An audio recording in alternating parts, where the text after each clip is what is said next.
It's challenging to run the segment right after lunch, as always. But I know will be the sweetest part of your day, inshallah.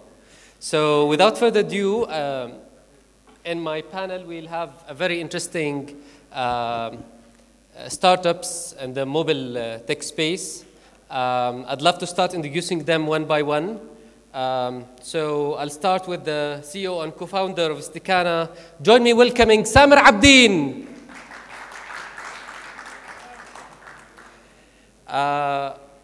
And our guest from Saudi Arabia, the founder and CEO of Qaym, Jihad Ammar.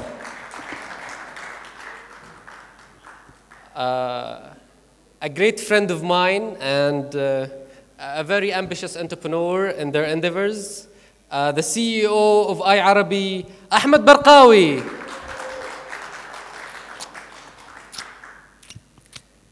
A great supporter of startups, an entrepreneur by nature, the founder and partner of Honeybee Ventures. Join me welcoming Ihsan Jawad. Last but not least, the greatest and most active tech player in the mobile industry, my great friend, the CEO of iPhone Islam, Tarek Mansour.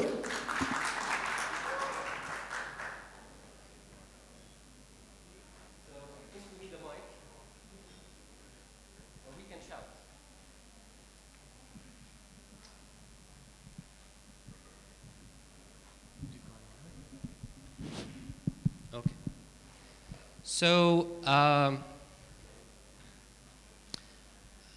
would love to, because like Tarek on my right, so I'll start with Tarek, but before giving the mic to Tarek, I'd love to ask you, who's aware of iPhone Islam? Who's not aware of iPhone Islam? Oh, really? Maybe they are Android users. Okay. So I'd love to give the mic to Tarek Mansour to speak about himself and iPhone Islam for 2 minutes. And I'll do the same with our distinguished guests on the panel. Assalamu alaikum wa rahmatullahi wa barakatuh. My name is Tarek Mansour. I'm the founder of website blog iPhone Islam. iPhone Islam started back to long time ago. Long time ago, yeah. 5 years ago. When iPhone came out, I thought that this will be a game-changing mobile phone. Because we had the K-Jam Windows Phone 6.5, and when I saw the iPhone and I use it, I was like, I never used the phone before. This is my first phone, because it's really game-changing, and we saw that after years. So I started a blog for creating Islamic applications for the mobile phone iOS, and I found that the iOS operating system does not have Arabic language, so I started and make the Arabic language. I am the first one who made Arabic for the iPhone, and we sold about 100,000 copy of the Arabization of the iPhone. And then we started go to the App Store and make over 40 applications. And our community now have over 3 million users. And we made the application called Abad. It's a promo recommending application for the Arab. And right now we have about 100,000 users for Abad. Thank you. We'll get back to Tarek. Ihsan, we'd love to know more about yourself. Good afternoon, everyone. My name is Ihsan Jawad. I'm a relatively old internet entrepreneur. With gray hair. Yeah. Okay. No hair. Okay. So I started back in 2000. I set up a company called Zawiya.com, which grew to become a relatively large enterprise at 200 people. And we exited last year. We sold it to Thomson Reuters. And since then, I've set up an incubator stroke investment company, which is looking,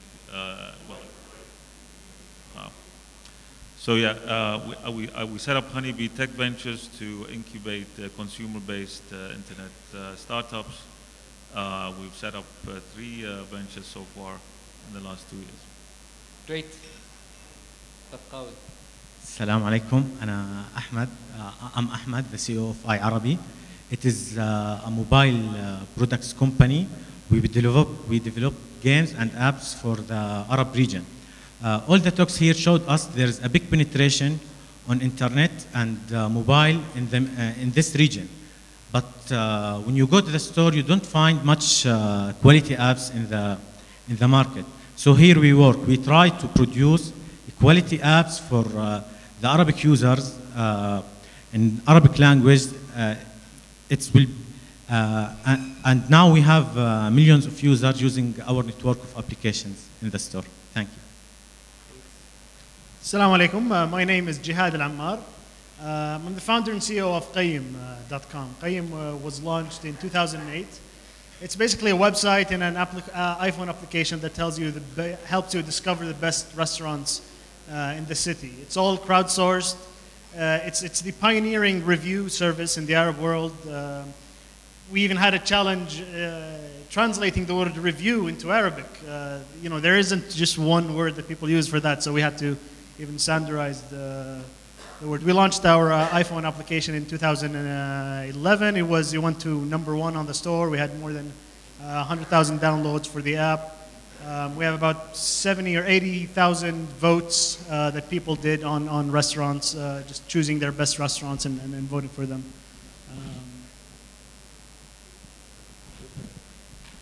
You can speak with 2. Hi, my name is Abdin. I'm co-founder and CEO of Istikana. Istikana is a VOD platform for premium Arabic TV and film content. زبدكم مسلسلات ومسرحيات, come to us. We aggregate content. We have a library of about 4,500 hours now from various providers.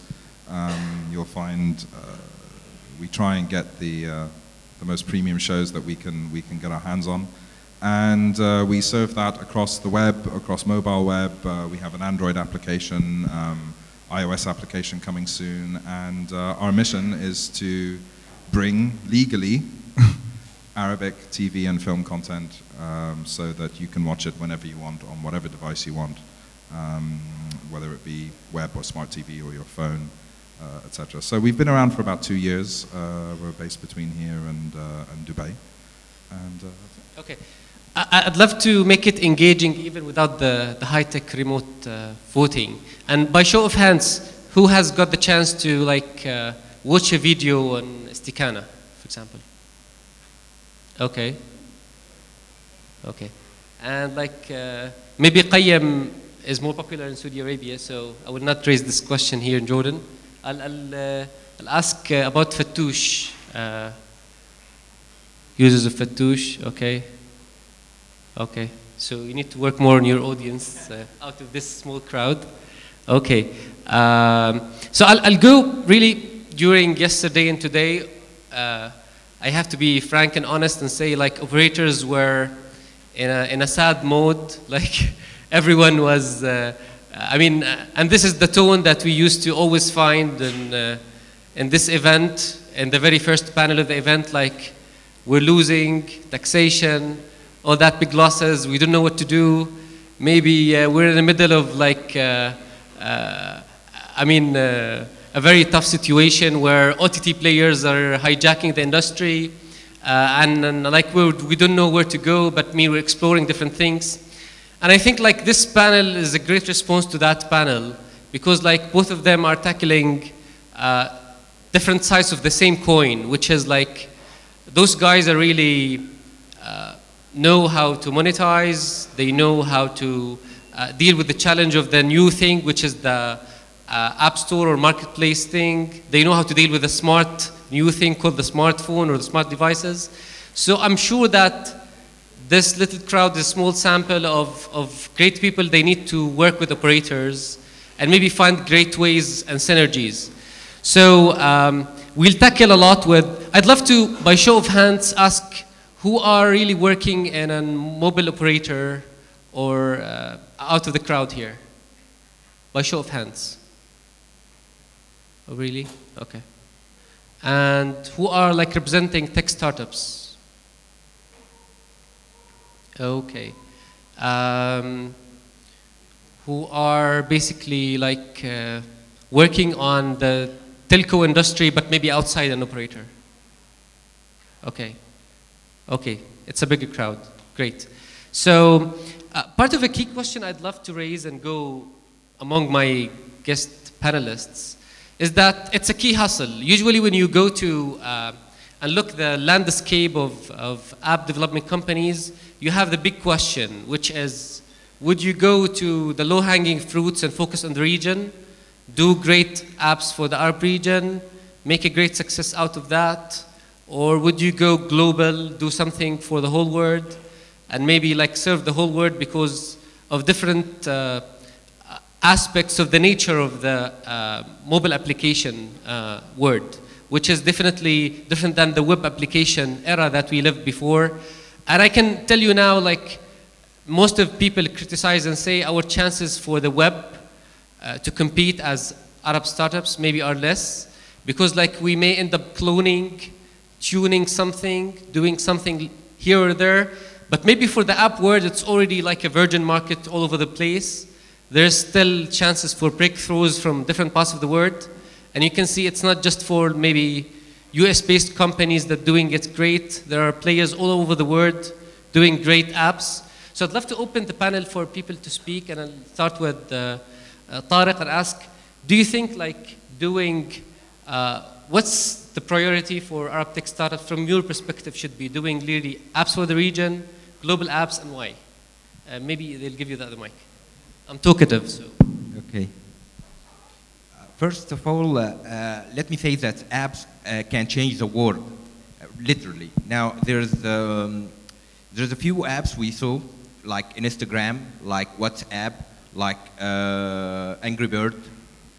Those apps makes different in people's life. We saw how many hours people play in Angry Bird, and we see how Instagram doing very good sharing pictures, and we saw WhatsApp became a culture. Like I've been in Lebanon and I saw everybody literally, and the shop's name are WhatsApp, and people even call each other WhatsApp.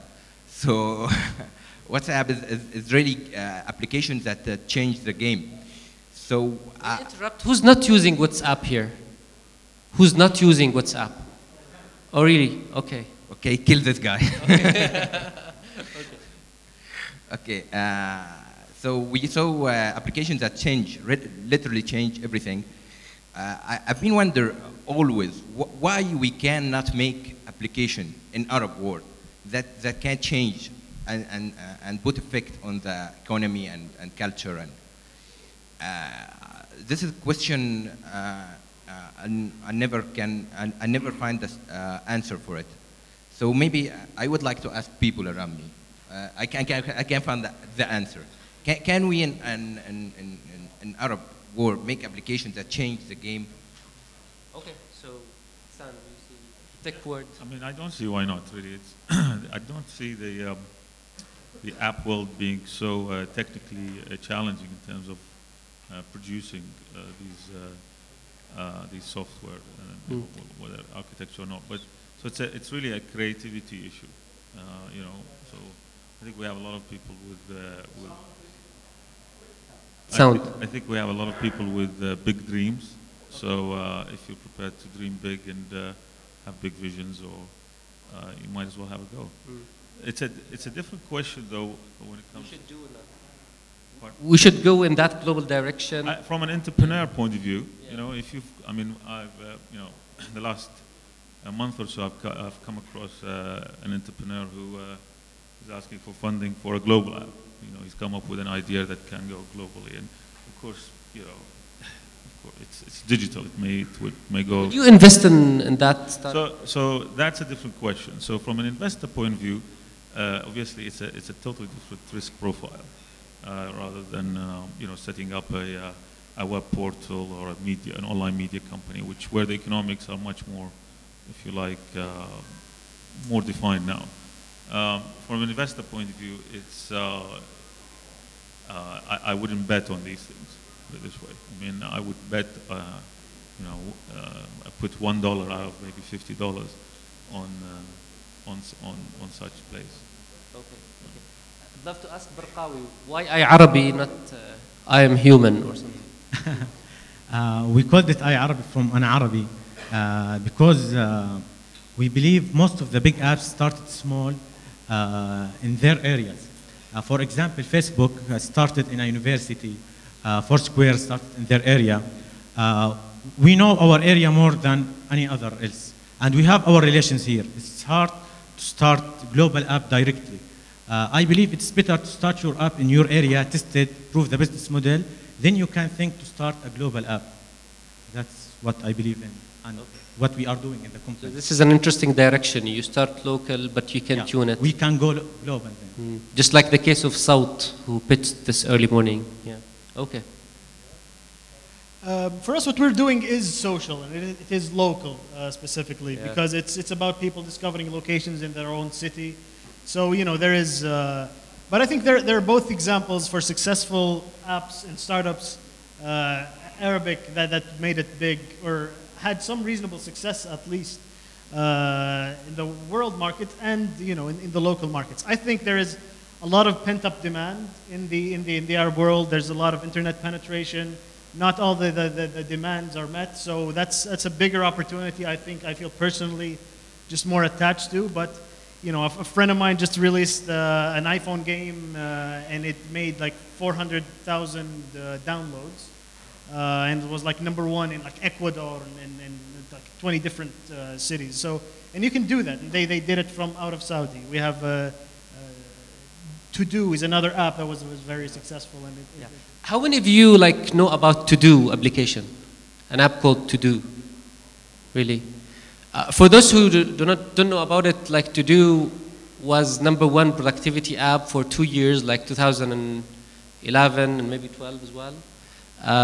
Like for 2 years, #1 productivity app worldwide, and it was done like out of Jeddah, sort of. Yeah. Yeah, and they're doing it full time now. You know. They've been working in companies, but now they're doing apps full time, and it's global. And so, yeah, I think there are examples to go both ways. Great. And by the way, it's a money-making app. It's just like they're really making good money out of it. Okay. That's the thing. I think you know, apps is a big word, right? There are many different apps that cater to different markets. Some of which are very easily global, such as a to-do list, email, weather apps, camera applications. You know, things like that are easily adopted on a global scale. There are some things which just inherently are not, like Qaym, like us, we're specifically an Arabic language, TV and film. But you brought in Indian movies as well. Sorry? You brought Indian content recently. Arabized, though. Arabized. Right. So we cater to the Arab market. Now, that doesn't necessarily mean that we need to limit ourselves to the Middle East. Right? There are lots of Arabs in America, in South America, in Europe. France, I think, has 10 million alone. UK has 3. Various other places have some. So there is a market, and a wealthy expat market in other places in the world. And why not target those Arab apps that perhaps yours is kind of difficult because it's specifically local. But others like ours, for instance, or, you know, Anrami is here. You know, why shouldn't that appeal to Arabs all around the world? there is an Arab world community that should appeal to that. As for, there's, on the other hand, just on the concept of global apps, there's no reason why another to-do couldn't happen.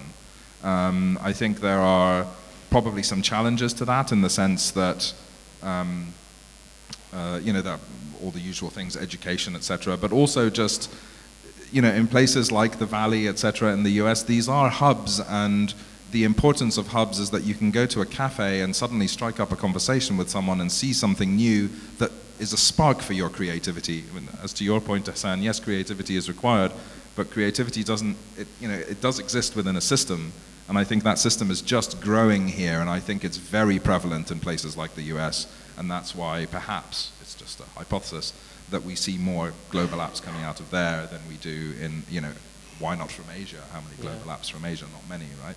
So, that could be part of a driver, and I think as the ecosystem grows here, maybe we can see more and more of that. Okay, I'd love to ask Tarek to brief us about maybe VMOV or maybe global apps coming out of Egypt, like, we have companies in Egypt, in Alexandria. They made Weather HD, and this app became a global app, yes. And it's based on idea that's making a high definition video and represent weather with these videos in high definition. And it's very amazing apps. So I guess everybody, I'm agree that there is a type of application that can go global very easy. And another type of applications that it's very hard. You have to focus to make it local, and you cannot bring it to global very easy. So I'd love to ask my colleagues at the voting system to just, show up the first interesting vote, which is a controversial thing. It talks about telcos, and it's like your perspective. Telcos are not actively, and between quotations, actively investing in tech startups in Arabia.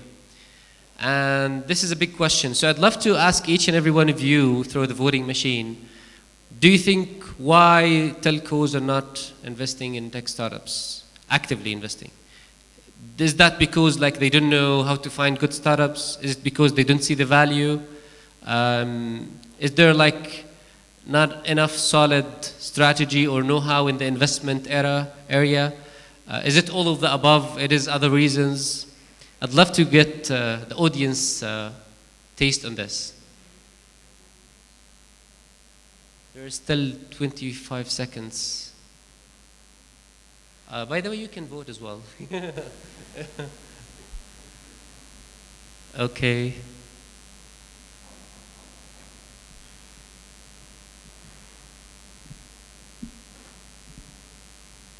So, 5, 4, 3, 2. And the answer is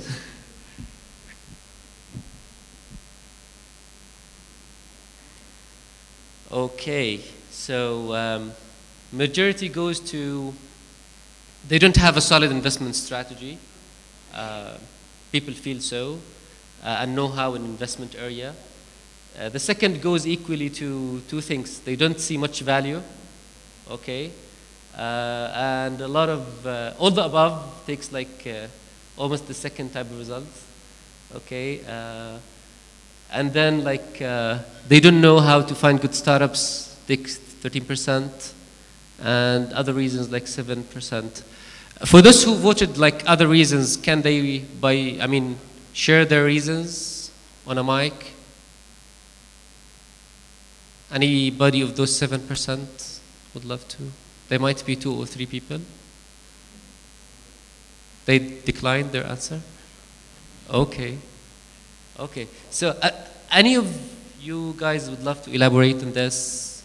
I'd love to have any interesting. Did you want to? Well, we were approached by a regional telco for an investment a while back. And I'd say that, quite a lot of these are valid. I think that, and it didn't go through, by the way. And I think the biggest reason it didn't go through was that there's an institutional cultural mismatch in how startups work and how a big corporate telco works. there's also, for instance, while we were going, through this process, every email that was sent back to me with an official response required the approval of 8 people and took about 4 weeks on average, right? And at some point, we had to have the discussion with them of, you know what, if you guys are on our board, you will kill us. It can't be. A startup like us cannot run like this. It just can't work. And their response was, okay, now we are realizing that, so let's just cool it down and, maybe we talk for a later round. But they realized this very quickly that, startups move very quickly. They pivot, they change. Certain assumptions that you start off with, especially here in the region on very little data, don't pan out, and you have to be very nimble and change your model accordingly. Telcos aren't built like that. They're not institutionally geared and set up to make those decisions, very quickly. And that's the history of their industry. It's been voice and SMS and data for so long. I think there are very few telcos, if any, even globally, that have institutionally built that capacity to be super nimble and super fast. And, and other things, like during the investment process, they basically treated us as if we were a $1 billion acquisition. Like the due diligence process was very similar. It was insane. It was absolutely insane. And at some point, we just had the honest discussion where we just had to call it off because there was just this cultural mismatch that it just wouldn't work. It just wouldn't work. Okay. Any, went through a good or bad experience out of the panel, dealing with an investment arm of a telco, or anybody would love to share something? And if not, out of the audience, and even telco representatives would love to speak about their investment strategy, or maybe a startup that went through an investment process with an operator, without mentioning names. Okay, so nobody is excited to share experience. You want to do? Yeah. Yeah. I guess operators have a hard time to understand the upcoming challenges when that's come from small startups. Like we see how WhatsApp affects the SMS messaging. I was thinking why operators do not have their own WhatsApp and why they didn't see coming. WhatsApp and BPM and other messaging system it was clear that something will show up and remove the SMS and replace it with something else. Why operators didn't take the action? Because I guess they are afraid. They are afraid taking risks, or I really don't understand. But when we offer operators something like new idea, they don't understand it, or they don't understand the future where are going. This is very difficult. We need operators to understand and to see the future, and to understand what's coming. Technology changes, and SMS will be replaced. Even voice calls will be replaced. So they have to make their own applications, and they have to change the plans a little. I would love to hear from Ihsan, his point of view. I think that the answer to that question is quite simple. So, operators, they live and die with their ARPU. That's their key thing, right? So they're managing thousands of employees, billions of dollars in infrastructure, and companies at that level, they need to be very focused on one thing in order to maximize that one thing. So, the CEOs and the top management of such organizations, they are, they're days and nights, they're focused on how to streamline everything to maximize, say, ARPU or one thing at least. So when you come to them with an interesting idea, or even a startup that is really growing fast, I think if Instagram went to Verizon, I don't think Verizon would have bought them either. Right, because they're just, as Tarek said, they don't have the DNA. They are so focused on and rightly so, by the way, because that's what they're paid for. They would not recognize that this app could be a game changer. They're not built to recognize that. But what about the venture arm? And I'd love to, yeah. I mean, I think it could be viewed as, you know, a lot of us startups, we have problems with too little money.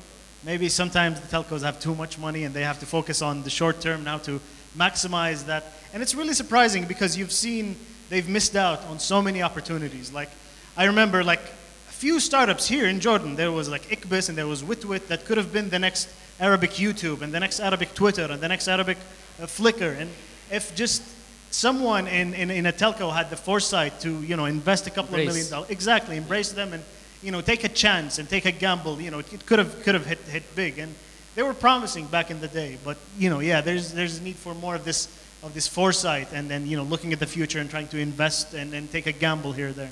Yeah, true. I agree. The Witwit and Ikbis case was an old sad story. Yeah. I mean, yeah, to a very similar point, I think, and this is a global phenomenon, by the way, and it's happened in other industries as well. In this sense, the telcos have become victims of their own success. So the money made has been so easy and so much that the drive to find new things and to really seriously think about these issues very rarely comes in a big corporate unless they're on some kind of burning platform.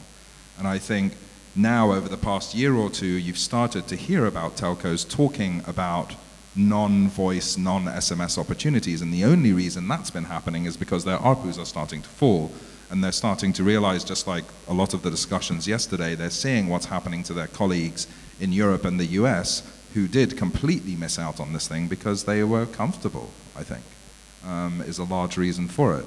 And, you know, hopefully the region can learn from those mistakes,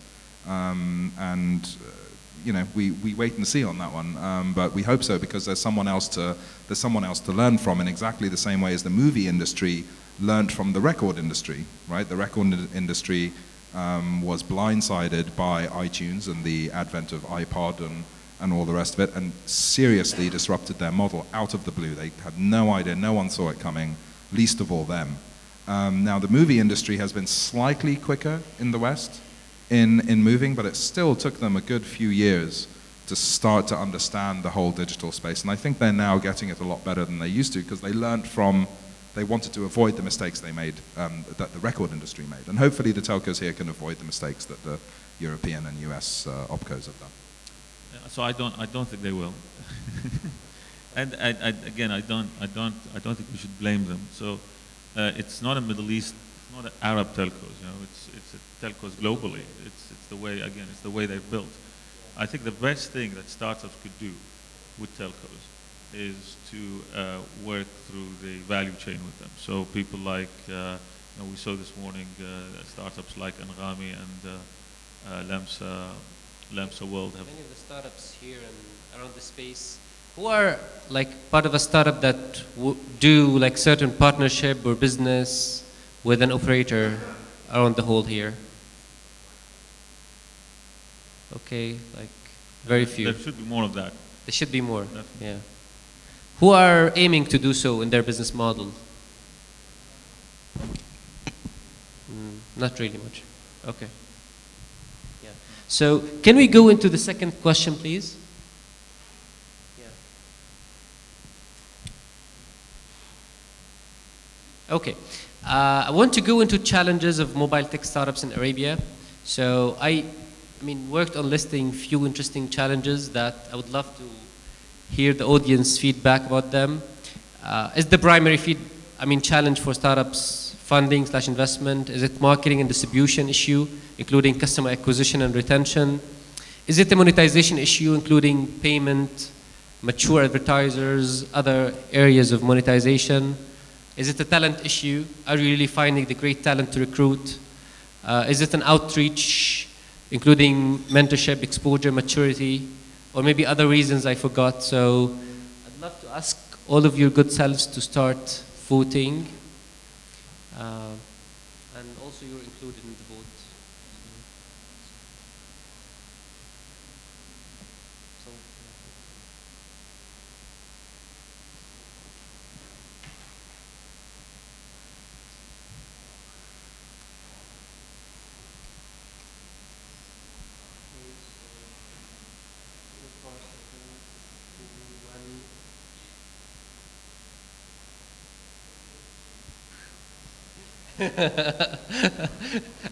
As expected, like 26%. I was expecting even more. I mean, their primary challenge is funding and investment. Number 2 goes to monetization challenge. And then number 3 is talent, recruitment.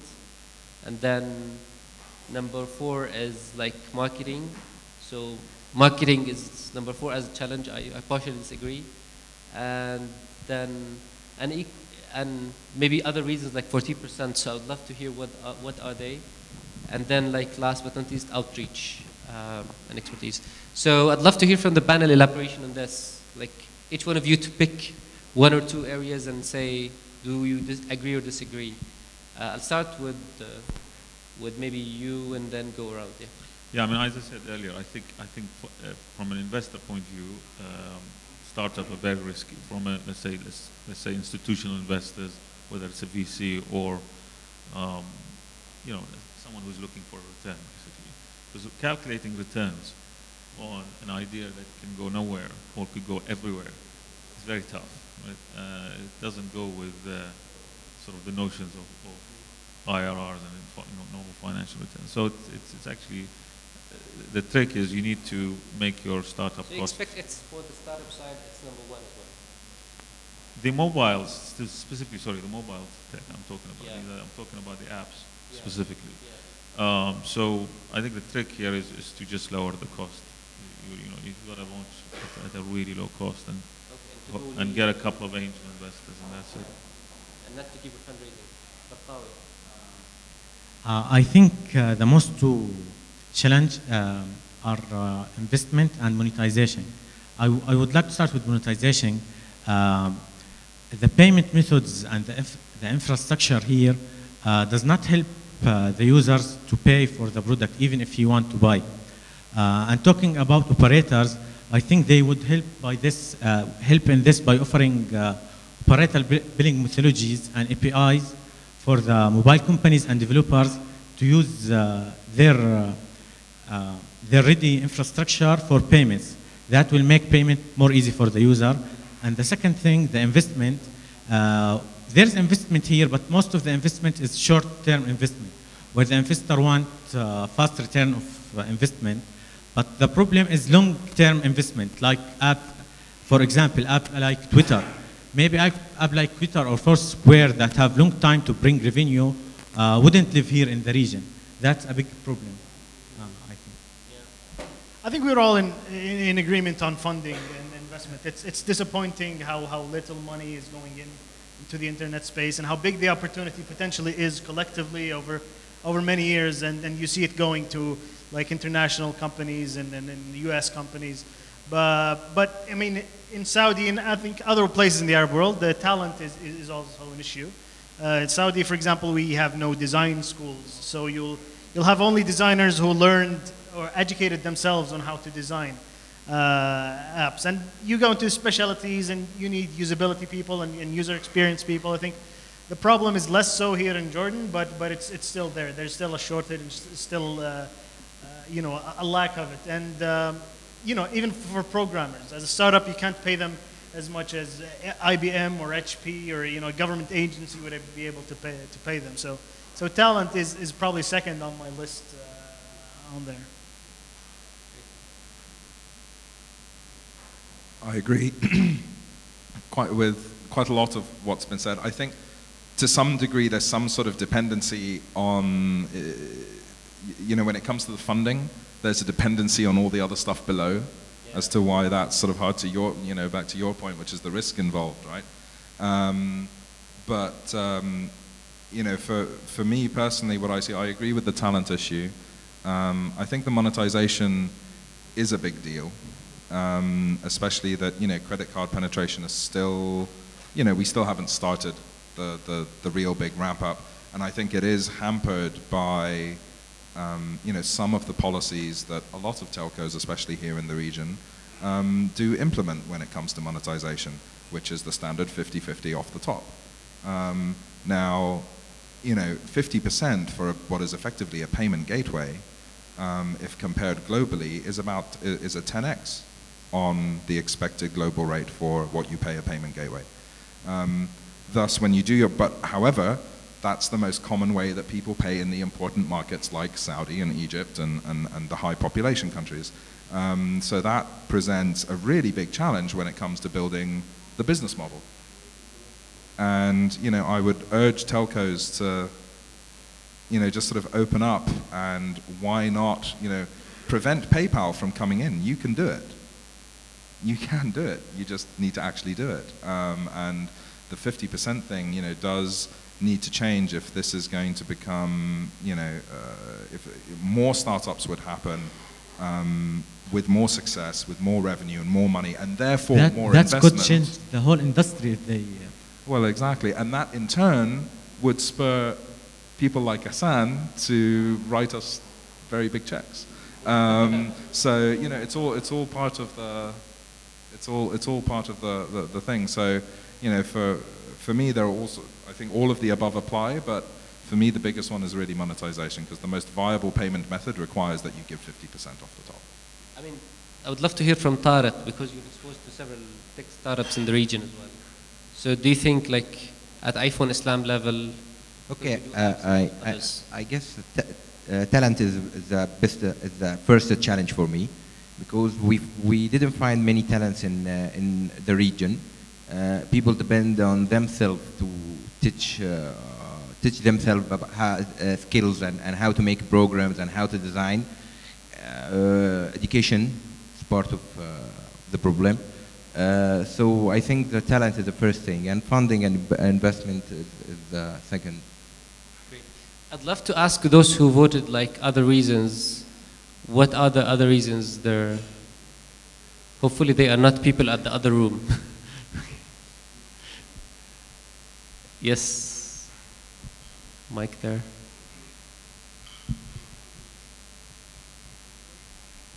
What are the reasons, please? Yeah, Zuhdi Mango.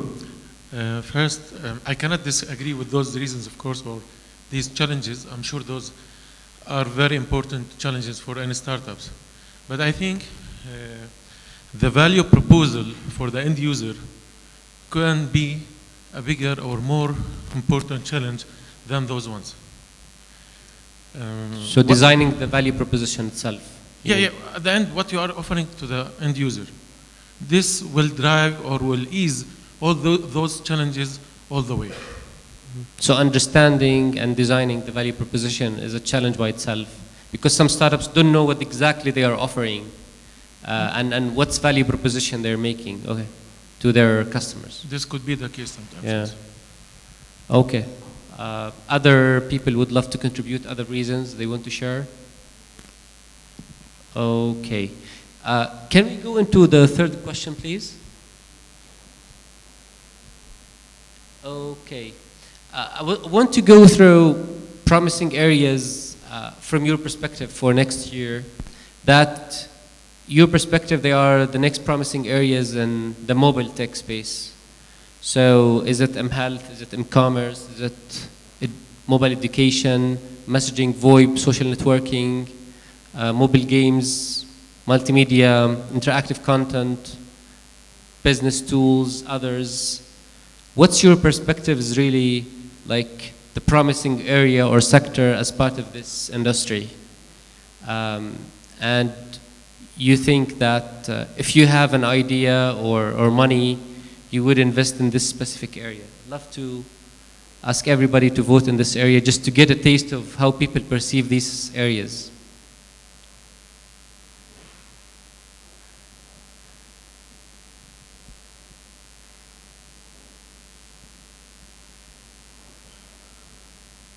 Okay. Well, we have number one in terms of percentage is in multimedia interactive content apps. That's interesting. Number two goes to m-commerce. It looks lucrative for people here. And then like mobile games, and then messaging, VoIP, social networking, so it's number four. And then mHealth, education, and other areas. Okay, I'd love to hear like quickly in less than a minute from you. Do you agree, disagree? Where do you see the potential? I guess the sector is a variable, and what decide what will be the most promising sector is the application itself.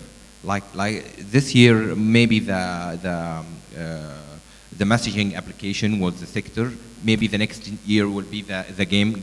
It depends on the application itself, not the sector. So I guess the idea that makes this sector is the best for the year, and maybe not the sector itself. Okay.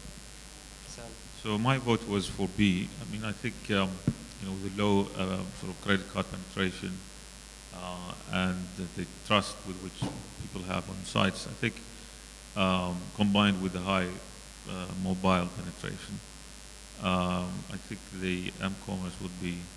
It goes in line with e-commerce as well. Yeah, and the biggest thing is the convenience. Actually, it's just the fact that a couple of sitting on the couch. Yeah, and shopping. People are lazy. That's yeah. Okay, Barqawi. I voted for multimedia. In the company, our main product is Fattoush, video on demand platform. Before we started with Fattoush, we launched multiple apps in the market to test the trends here. Most of our downloads and revenue were coming from multimedia apps. And because of this, I think it's the most trending here. People love in this region to enjoy multimedia content, rich multimedia content. Like Saudi Arabia is #1 YouTube consumption country worldwide. That is true, yeah. For me, I think mobile games are still going to be huge, of course. We might find, like, for a while, the internet or web traffic for people, how they consume content has been a little bit going down while mobile is going up. So I think that will probably lead to more like content/social sharing of content and sharing it. So yeah, I'm between the games and the social networks. I mean, I picked multimedia, but well, obviously, yeah, I'm biased. If I didn't believe that, I wouldn't be doing what I'm doing. But you know, the reality is that none of these are mutually exclusive, right? I mean, I think the region generally is primed for a boom in all of these things. Specifically in our sector, which is entertainment and video, we do firmly believe that. There's the statistic of how people consume video in Saudi, and we think that the region is ready. The region is ready to consume and to buy and to leapfrog into a situation that brings them much closer to more developed markets like US, Europe, perhaps some part of Asia, where a lot of these things are now mobile, and it's normal. It's totally normal, and I think the region's ready for that now.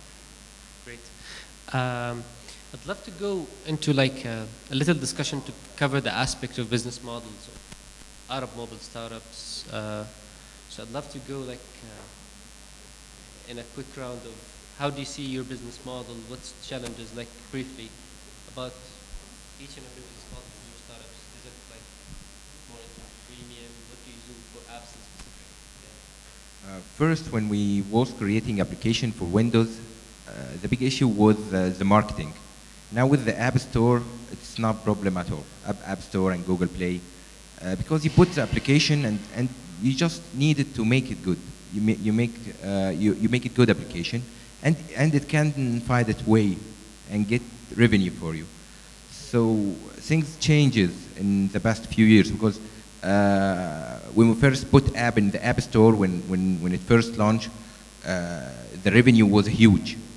And the next year, people start have enough applications, and it's get lower and lower and lower. Right now, the model of in-app purchase is the best, because you have to force people to download your application, and if it is not free, they will not download it. So even we saw big companies like EA Sports or EA Games making a very beautiful applications and offer it for free, and let people buy in-app purchase inside the game itself.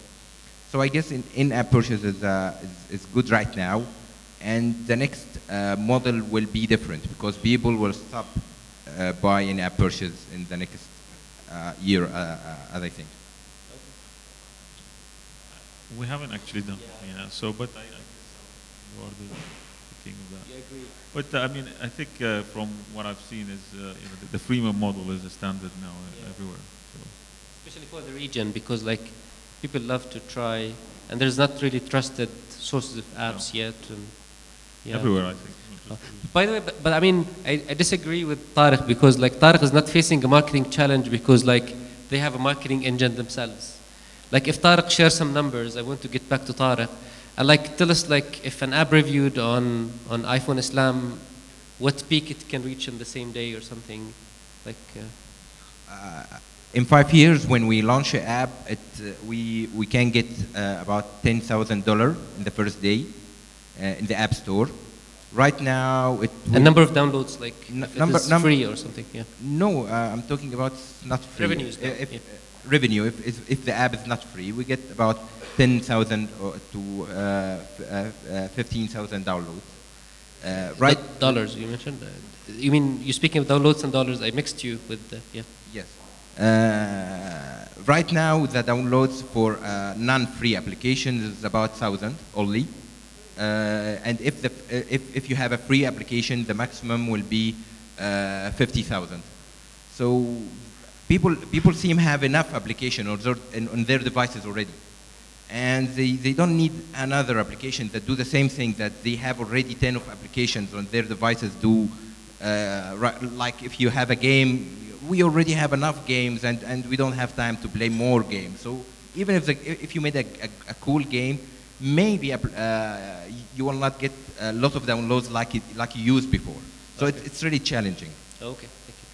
Are you done with the business model thing? It's basically saying it's a zero-sum game as far as the consumer attention. Yeah. So, you know, if my screens are already full and my days. Yeah.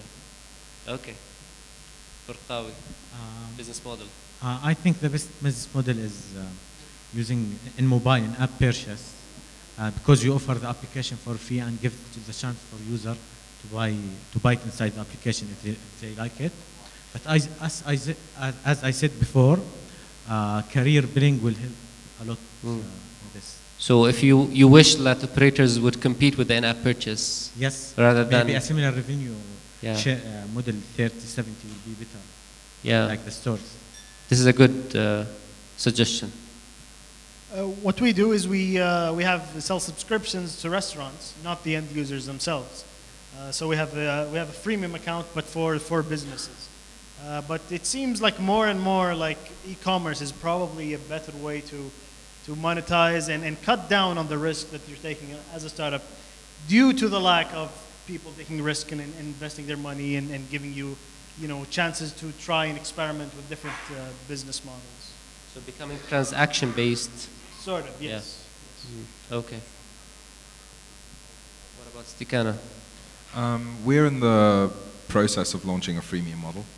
So there'll be a free part to the site, and then through a subscription you can get access to the premium content. Now, a shameless plug for Istikana: if you go now on your phone, you can get a week's free trial. So go out and try that.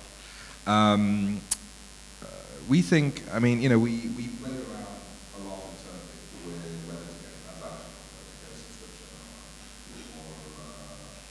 and we fell on the side of subscription and a premium model in general. And I think it's just now become, like Ihsan said, it's become the global standard. Like it's not just a question of the Arab consumer not being as used to paying stuff as their American counterpart, although that is the case. But the vast majority of revenue is now made in the App Store and wherever, all premium apps. And so, I think that is a model to follow. It has all its benefits in terms of the trial free buy. It's nice for the consumer. You capture people who want to pay, and you capture people who don't. So it's a nice place. I'd love to ask the distinguished audience. They would love to ask certain questions.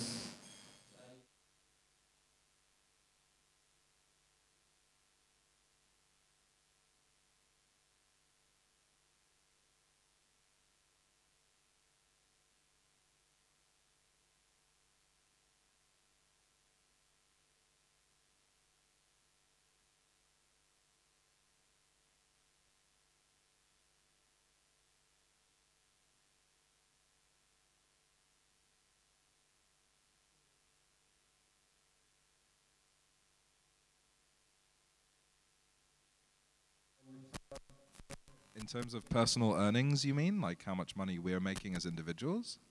Was that the question? Not how much, but are we making more than we did in the job? You mean? Yeah. No. My question is for simple recent answer. startups and not for people with long years of experience. Speaking of newly startups. For example, iIslam. Thank you. So the big dream is driving you to continue in this. It's not just the Yeah, I mean, look, if immediate money is your goal, a startup is not the way to do it, right? Startup is, from a money point of view, is a world of pain, and in the hope that there will be a big payout, right? But you won't get the money straight away. You know, many of us, I'm sure, can share war stories of going salary-free, i.e. earning no money, and putting in money to the company, i.e. losing money, for a significant period of time. But of course, that's in the hope of, you know, making something bigger. Yeah, I think that speaks for all of us. You know, you don't go into this for immediate money. You know, in our case, we raised a round of funding. We had an investment. I had a job, and I quit my job, and I went to and I chose to have a lower salary. Do you regret like quitting your job? No, I have think no you were regrets. in a good paying job. I don't want to. Yes, I had a good, cushy government job. You know, I went to a startup and then had, you know, was paid less just to try to maintain the investment for a longer time. It's a tough road, but I have absolutely no regrets. Okay, great. Barqawi. For me, when I left the job, we didn't have investment at that time, or a product, or a client. But it is about doing the thing you love and trying to change the world. That's what's about startups. But if, it's not easy to get money. Yeah. I mean, you need to make that trade. So in the short term, you're going to lose, for sure. Right? You're going to lose your money, your savings. You're going to lose your salary. But if things go well, and if you're passionate enough about this thing, and you drive it in the medium to long term, it's definitely. Financially, it's definitely better. You're better off.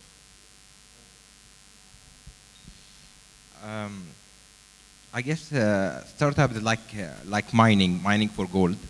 You are trying to.